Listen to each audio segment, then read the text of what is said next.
Here's the thing, I'm sure you've noticed this, that every time you come for an event, there's a standing ovation like this.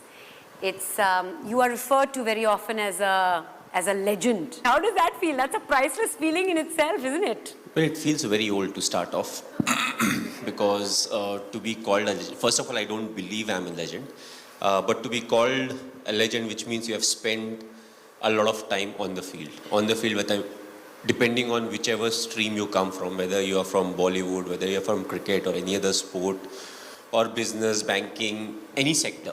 There's a survey where the results revealed that you are the second most admired man in India. Second to whom? Second to our Prime Minister. Well, I think I can stand in election now. I think if I ever want to get into politics, I'll have to really study a lot, do a lot of changes, and then maybe I'll be able to adapt.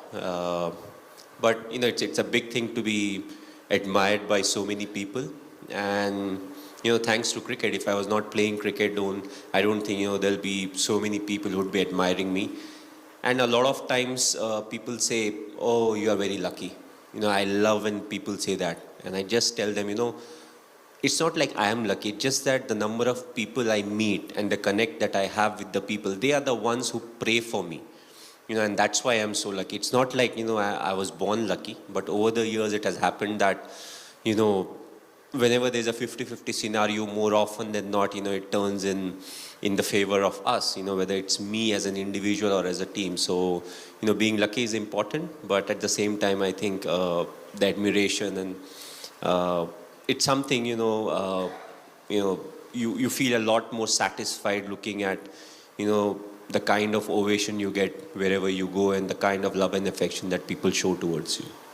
We'll talk about luck in just a minute, but I'm going to make a prediction here. It is going to happen. I see it. MS Dhoni, Prime Minister of the country, couple of years from now, that is a possibility. I really believe. I really believe. And then when this happens, you said Mandira Bedi predicted it, okay? Sitting on stage talking to Dhoni. But I think that's more pressure than, trying to win a World Cup. You don't take pressure. Imagine especially with the banking sector and everyone, the GDP is going down, the financial deficit is happening, export, import, all that thing. We are a big country. The number of people, that in itself is a big challenge. We talk about, local trains or buses or roads, but we are just too big, and it will take time, for us to become what some of the other countries are. But I always felt till your intention is right and you're moving forward thinking that this is what is good for the country or the state, that is the right decision. We've seen a World Cup win, we've seen a T20 World Cup win, we've seen India at number one, ranked at number one for 18 months in the test format. So you've given our country many, many, many priceless moments. A big round of applause for that, ladies and gentlemen. But what would you say is your priceless moment as far as the cricketing career is concerned, A as captain and B as player? Well, the answer would be very different. A lot of people would be expecting, okay, this is something that he would pick, that is something that he would pick. But the two special moments, first I would say it was just after the 2007 T20 World Cup. We landed in Mumbai. So for a lot of us, we were part of the team that went to England. And from England, we got selected and we went to South Africa for the T20 World Cup. So we won, we were coming back, and that day it was very cloudy and it was raining. So we started our descent, we were about to land, and I look outside, I'm like, you know what, it's raining, there would be nobody to receive us. We shall book all our flights and we'll go back to our respective cities because we have been out for so long. So we land, and even before immigration, there were like loads of people to receive us.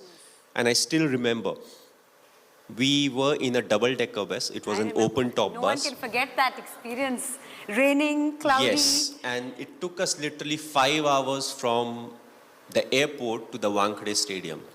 We all got wet. We were in the bus. We dried up somehow. We again got wet because in between again it was raining. So it happened like twice or thrice. And then the most memorable moment came. So what is called the Queen's Necklace. We are right in the center. There are people all around. There are cars parked all around. There are people on the street. You look ahead, there are thousands of people. You look behind, there's thousands of people. And everybody had a smile on their face. None of them were sitting in the car. All of them were outside. They were having their cameras. They had that smile. They were clicking pictures. I don't know how many of them actually missed their flights or were very late for work. It was not late. It would have been very late for work. But that's what it meant to them. We were thinking, okay, we'll go back home. And then the kind of response we got. And also, we don't really have anything to compare it to. Because 2011 we won, but there was no celebration like that. Like this. Because we never went out, nothing really happened. Even the time when we won, we were in the stadium till 1:30. And we actually, I personally actually didn't see the people celebrate on the street. Whatever we saw was on television. So, that was a very memorable moment. The second would be, it was during the 2011 World Cup. It was during the finals. We were we were playing at Wankhede. And it was like 10 or 15 runs were needed. And me and Yuvraj, we were batting. And all of a sudden, the crowd, they start singing the song Vande Mataram. Oh my God, that gives me goosebumps. And you're right in the middle, and imagine 40,000 people, saying Vande Mataram. And so it used to start from, let's say, if it started from North Stand, your ears actually move because it goes around. So that would be my second most memorable moment, or one or two, I can't really stack it saying this was the preferred moment, but it was something that was very, very special. And I don't know if I would ever be able to witness something like that, because you may have 40,000 people singing the national anthem or singing the national song, but that atmosphere, the moment, the hard work that was put for that 45, 50 days, during the World Cup, whether it will come or not. So I feel these are the two priceless moments when it comes to my cricketing career. And there have been lots of other moments, but these two, I think, were very, very priceless, to me. What advice would you give a youngster today who's getting into cricket or sport, any kind of competitive sport, maybe? The youngsters today, the only piece of advice I would give them, which was very relevant when I made my debut or people in the 80s played, cricket is the core. You take care of cricket, everything else will take care of itself. There are so many people here just to see you. Your fans look upon you as their hero. So what's a message that you want to give to them? Well, personally, if you ask me, I feel, you have to be honest in life. You have to be honest to yourself. You have to be practical. You have to take risk in life, but at the same time, you have to be calculated. You can't just say, okay, I took a risky option at some point of time. You have to be ready for the kind of talent that's really needed to achieve what you want to achieve. But at the same time, you have to take risk in life. So for me, being honest in life is very important. Hard work that you have to put, irrespective of what your profession is. The hard work, the honesty, respecting the elders, which I feel is the key. If you don't respect the elders, be it your parents or be it anyone, it becomes very difficult to be successful in life.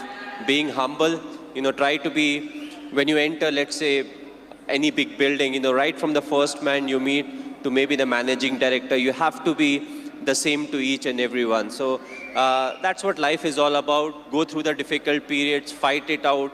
But if you can do it with a smile, that you'll become part of maybe the 5% persons, who can actually do it. Because at times we crib about life, about the tough period, but what's important is to go through, because it's a tough period that actually make you a better human being.